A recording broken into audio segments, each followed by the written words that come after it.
नमस्ते मित्रांनो. मागील भागात आपण पाहिले आबाच्या शेतात भात रोपण लावायची चाललेली असते. आता पुढे देशमुख गावं करीत करीत फाट्यावरनं आत शिरला. पांढरीखड गाडी रोपतल्या माणसागतीनं झाली लाल भडक. गाडी पुलावरनं आत आली. थेट आबाच्या वाड्यामोहरं. ड्रायव्हरनं चौकशी केली. सारीच रानात गेलीत हे समजल्यावर गावातल्या एका माणसाला घेऊन थेट फणसटेकाकडं गाडी निघाली. गावातनं पुढच्या गावाला जाणारा रस्ता कधी प्रचारात बघितला होता 4 वर्षापूर्वी, तो आज लक्षात येत नव्हता. गाडी गावातनं पुढं गेली. महारमळीतनं खाली येणारा वडा, त्याच रस्त्यावर साचलेला गाळ. सारं बघून ड्रायव्हर म्हणाला, साहेब, जीपच आणाय पाहिजे होती. होय, पावसाळ्यात या भागात या गाडीचं कुठलं चालतंय. क्षणभर ड्रायव्हरनं ब्रेक दाबला. अंदाज घेतला नि ड्रायव्हरनं गावातल्या माणसाला विचारलं, अजून किती लांब आहे. ह्यो मोहरचा माळ दिसतोय त्याच्या पुढंच. गाडी बेतानं उतरली. तसा गाडीतला माणूस म्हणाला, साहेब, या भागाकडं अजिबात ध्यान नाही. मतं घ्यायला तेवढी येत्यात. 5 वर्षाबिगार तोंड दाखवत नाहीत. त्यांच्याच गाड्या ह्यात अडकायला पाहिजे त्या बिगार त्यासनी कळायचं नाही आम्ही कसं राहतोय ते. आमदार गप्प होता. ड्रायव्हर मनातल्या मनात खुलत होता. तेवढ्यात गाडीचं चाक चढाला एका जाग्यावरच फिरायला लागलं. तसा तो आतनं घाबरला. रेस करील तशी गाडी बोरिंग मारल्यागत हळूहळू खाली उतरायला लागली. त्याला वाटलं, या माणसानं 4 शिव्या का दिल्या नाहीत.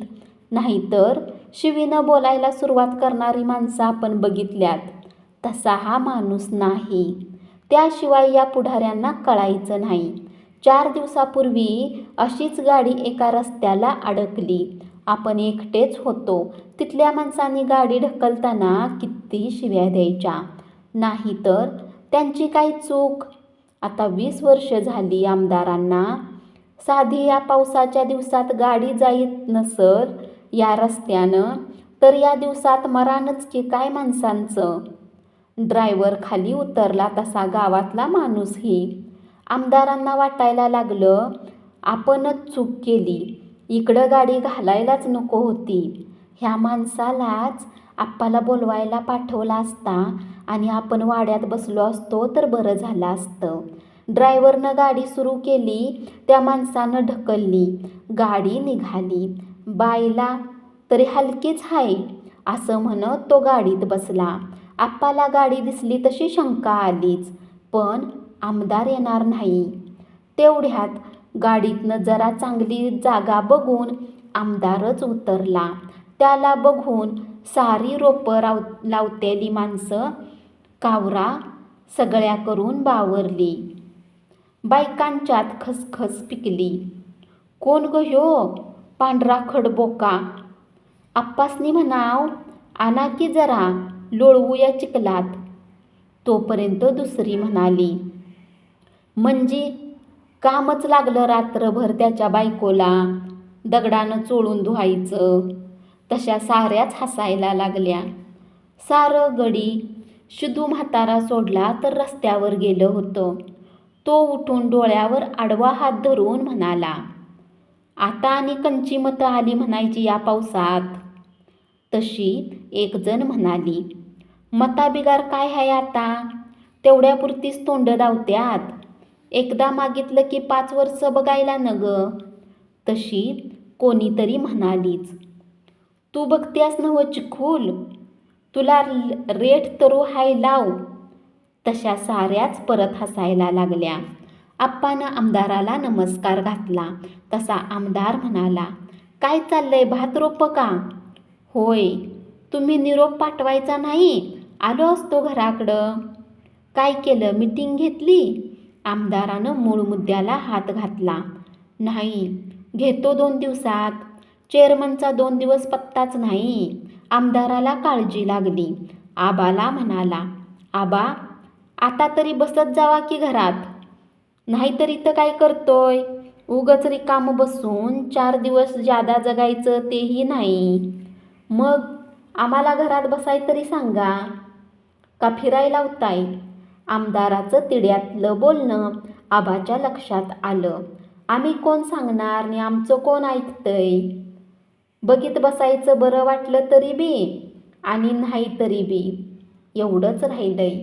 आमदाराच्या लक्षात आबाचं बोलणं आलं. आप्पा घ्या मीटिंग, ठराव तुझ्याच नावानं झाला तर बरं, नाही तर पांडूचं चलन वेगळंच दिसतंय. गाडी वळवायचा विचार ड्रायव्हर करत होता. आमदार आबाला काय बोलायचं ह्याचा विचार करत होता. आबा मी थांबायचंच म्हणत होतो, तुमच्यासारख्यांनी भर घातली, मग आता काय करायचं? ड्रायव्हरनं गाडी परतली. आबा म्हणाला, वरती जाऊन या. हं, रस्ता हाय होय? आबा गाडी वडूनच काढायला पाहिजे, जगतापाचा रघू म्हणाला. तसा आबा, आर जाऊन येऊ द्यात की, आम्हीच किती गाड्या वडून काढायच्या, माणसं कशी जगत्यात ते तरी कळल त्यांना. आबा रस्ता धरलाय डांबरीच होणार, चिंता नको. आमदार गाडीत बसता बसता रोपतला चिखल सारखा केल्यागत बोलला. माणसांची चिंता हाय आम्हाला, रस्ता काय होईल? आबाचं बोलणं ऐकाय गाडी थांबली नाही. रघू जगतापला म्हणाला, महारमळीतच गाडी अडकली ती एवढ्यात. ड्रायव्हर सांगित होता, हे बघा मतापुरतीच फिरणारी माणसं, आमदारकी बी पाहिजे, बँक बी पाहिजे, दुसरा कोणच नाही जिल्ह्यात. तुम्ही आम्ही चड्डीत चिकोल जाईपर्यंत कामं करायची, ह्यांच्या गांडीखाली कापसाच्या गाद्या असून बी म्हण फोड येत्यात फिरून. आता ढाले पाटलांच्या पोराला चेअरमन केलं, त्यानं तवर त्याला बँकला उभं केलंय. आबाचं बोलणं ऐकत सारीच रोपत आलीत. आप्पाला ते पटत होतं तरी पण ठरावाचं काय होतंय? आमदार गप्प बसू देणार नाही. शेवटी पक्षाचं राजकारण, गाव मिटिंग घ्यावी का सेक्रेटरीला विचारावं? पांडू पाटील गावातच येईना. ठराव तर केला नसल त्यानं आपल्याला डावलून.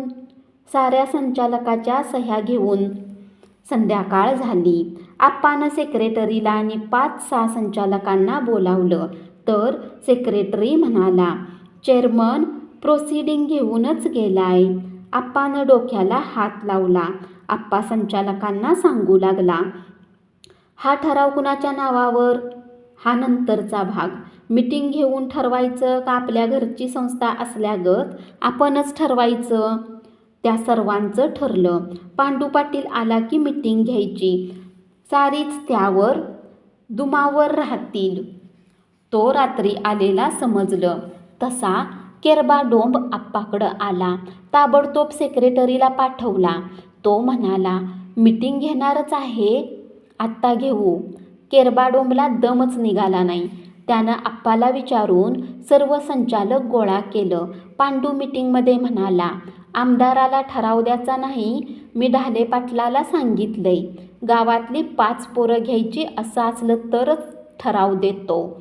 आप्पाला गावातल्या पोरांना नोकरी मिळणार असल नि आमदाराला द्यायचं नसल ठराव तर ठराव आपल्या नावाव नसलेलाच बरं असं वाटलं. गावापेक्षा आमदारच नाही तर त्याला कोणच मोठं वाटत नव्हतं. गावात कुणाची पोरं लावायची ह्याची चर्चा जोरात सुरू झाली. उतम्या गुरुवाची आई आप्पाकडं गेली तशी पांडूकडंही. आप्पानं उतम्याला म्हणून नाही तर एक विधवा आणि चांगली बाई म्हणून उतम्याला नोकरी द्यावी असं पांडूला सुचवलं. पांडूनं परसू जगतापाला आणि गौतू कांबळेला वचन दिलं होतं. तान्या धनगराचं तसंच होतं. त्याचंही पोरगं त्या पोरातनी आता मिसळत होतं आणि या सगळ्यांच्यापेक्षा घरातलं म्हणून त्याला उम्याचं काम जास्त महत्त्वाचं वाटत होतं. आप्पाकडं माणसं येत होती. तो आपल्याजवळ येईलच, त्याच्या मागणं उंडगी फिरणारीच पोरं लावणार.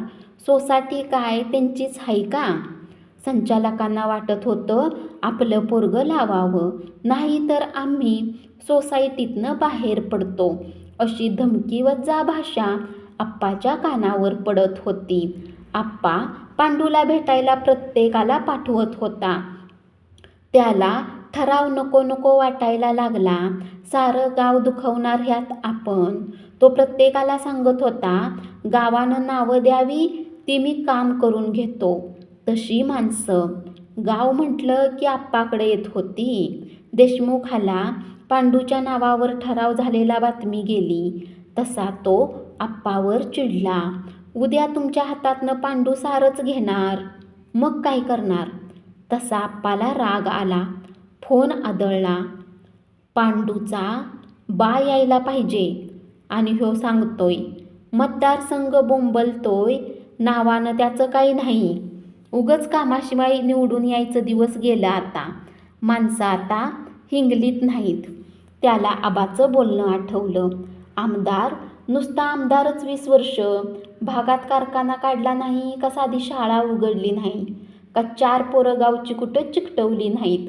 सदा मुंबईत बंगला बांधून, कोल्हापुरात कधी असला आणि माणूस भेटायला गेला तर अजून उठायचे आहेत, आंघोळ करतात, देवपूजा चालली, नाश्ता चाललाय.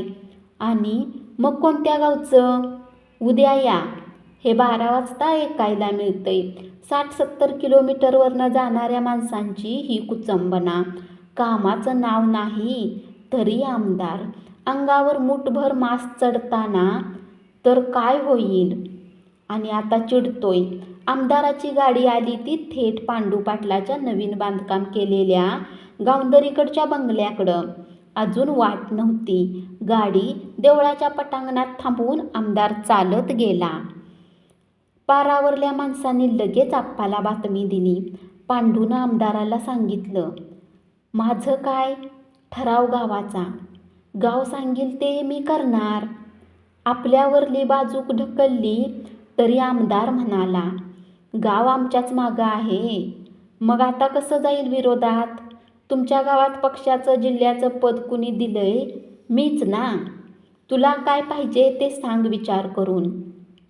आमदाराला आप्पाची शाळा लक्षात आली आणि पांडूचीही. पण नाद सोडून चालणार नव्हता. एका मतासाठी चांगलीच किंमत मोजायला पाहिजे होती. मी गाडी पाठवून देतो असं म्हणून आमदार निघाला. बंगला चांगलाच झालाय हं, काम पुरं करून घे, काय लागलं तर सांग. गाडीत बसत आमदार म्हणाला आणि गाडी गेली. देवळाच्या पारावर चाललं होतं. तालुक्यात 200 ठराव.